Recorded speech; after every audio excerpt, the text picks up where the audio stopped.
¿Sabías que hay más de 1.300.000 trabajadoras domésticas, de las cuales más de 3 de cada 4 trabajan en la informalidad? Vamos a hablar con Carmen Brites, de la Unión de Personal Auxiliar de Casas Particulares, para conocer la situación y también de poder invitar a la gente a tener a las personas que le ayudan con los servicios domésticos en la casa en la formalidad. Carmen, ¿cómo le va? Sebastián Shapiro la saluda en Duplex, en el E2 de Bahía Blanca. Gracias por atenderme. No, gracias, Sebastián. Buenas tardes a la audiencia, buenas tardes a todos. Bueno, mira, te voy a decir algo que justo dijiste, una palabra que nosotros no queremos que digan. Como vos sabés, nosotros estamos trabajando desde la UPAC en una campaña que salió el día 29, con unos spots, con un trabajo muy importante con la IT, donde nuestro lema, decimos, es trabajo, no es ayuda. Uh-huh. Por lo cual esa palabra me dio el pie para decirles a todos los empleadores y trabajadores que el trabajo doméstico es un trabajo, hay que reconocerlo como trabajo, y también tenemos que tener en cuenta que no es la persona que nos ayuda en nuestra casa, sino la trabajadora que tiene derechos y que da un servicio por una remuneración. Uh-huh. ¿Hace cuánto que comenzó el personal de auxiliar de casas particulares a tener funcionamiento y en ese sentido, como agrupación y como unión, cuántos empezaron a entrar en la formalidad? Mira, nosotros como sindicato nacimos en el 1901, o sea que el sindicato hace muchísimos años tiene una historia, la UPAC tiene una historia y una gran trayectoria de lucha sobre el tema de los derechos de los trabajadores.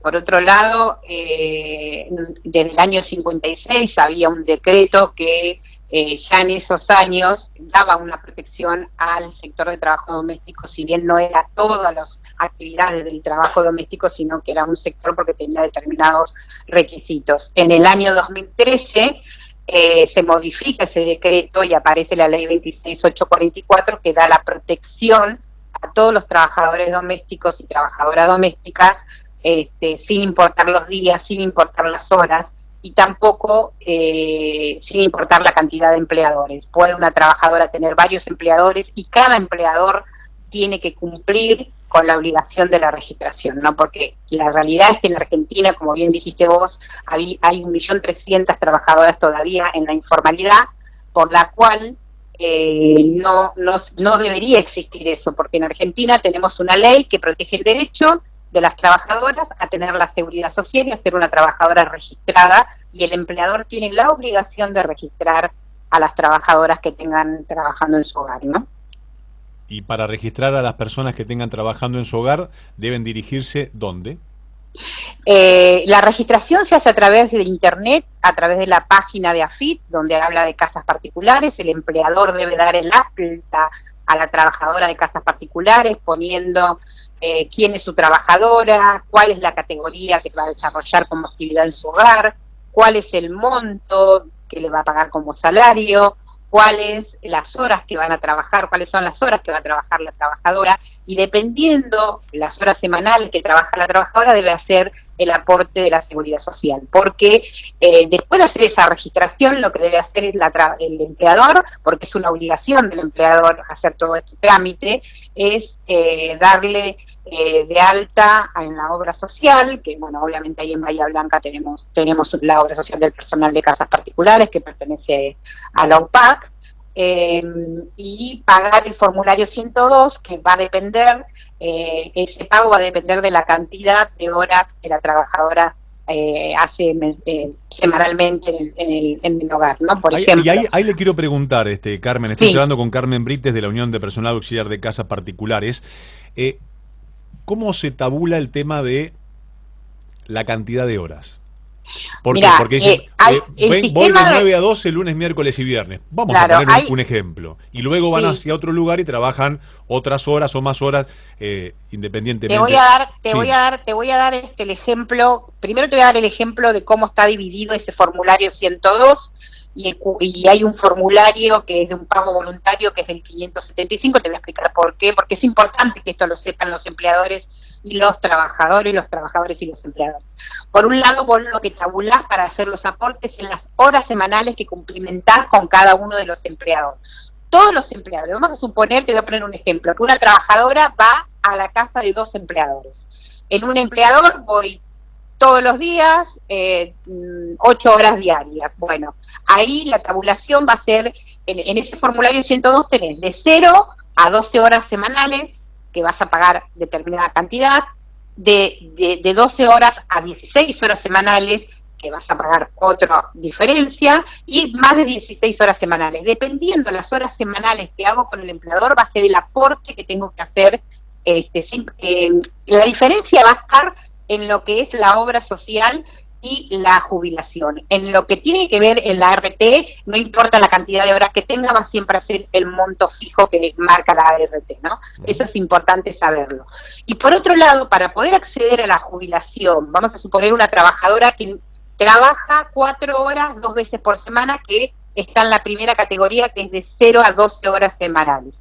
No va a llegar al aporte total de la jubilación o al aporte total para acceder a la obra social.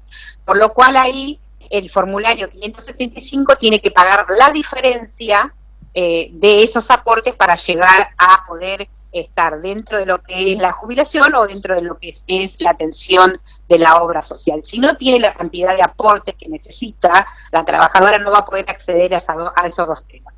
Por otro lado, si yo tengo varios empleadores, cada empleador me tiene que aportar, y ahí sí se acumula el aporte de jubilación y el aporte de obra social. Muchas veces tengo 2 o 3 empleadores y yo puedo llegar al aporte de la obra social y de la jubilación, por lo cual no voy a tener que hacer ese aporte voluntario.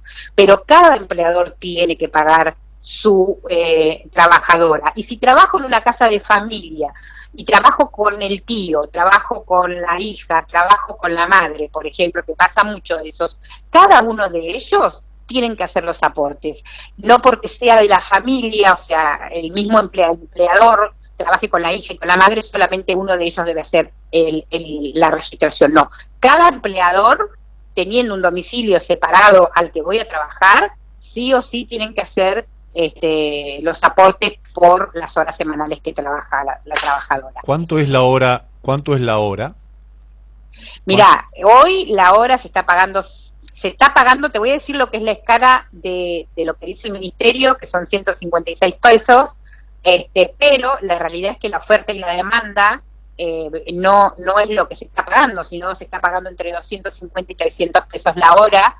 Siempre tenemos que entender que cuando hay paritarias, la base es lo que nosotros marcamos, no hay un techo. Nosotros podemos decir que menos de 156 pesos no se puede pagar, pero sí podemos pagar más de 156, y esto va a tener por el acuerdo que tengan las partes, ¿no? El empleador y el trabajador. El empleador sabe que por cuestión del Ministerio de Trabajo y la Comisión Nacional de Casas Particulares, que es donde discutimos los salarios de los trabajadores en forma tripartita, empleadores, trabajadores y Estado, que solamente tenemos una base, pero no tenemos un techo, ¿no? Por lo cual también se trabaja el tema de la oferta y de la demanda, que es lo que nosotros comúnmente tenemos en nuestros centros de empleo. Cuando un empleador llame, nosotros le decimos, bueno, ¿cuánto le ofrece la hora? Y muchos de los empleadores están ofreciendo, la mayoría de los empleadores están ofreciendo en este momento entre 250 y 300 pesos. Carmen, sí. Trabajadores con cama adentro, ¿se acuerda?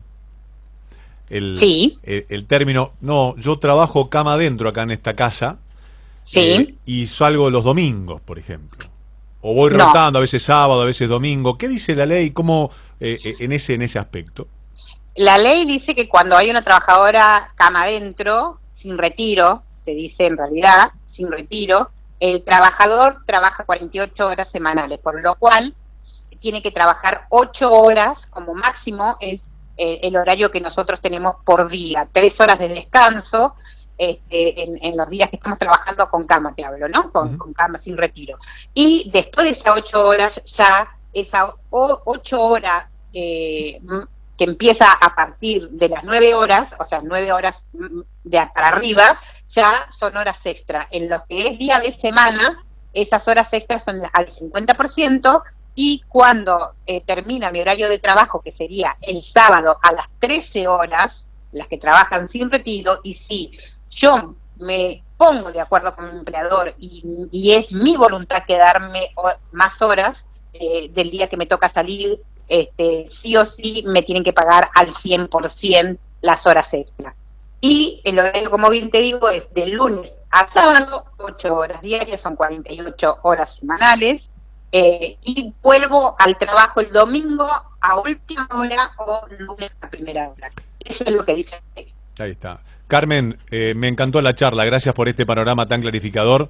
Que tenga felices Pascuas y también un buen fin de semana.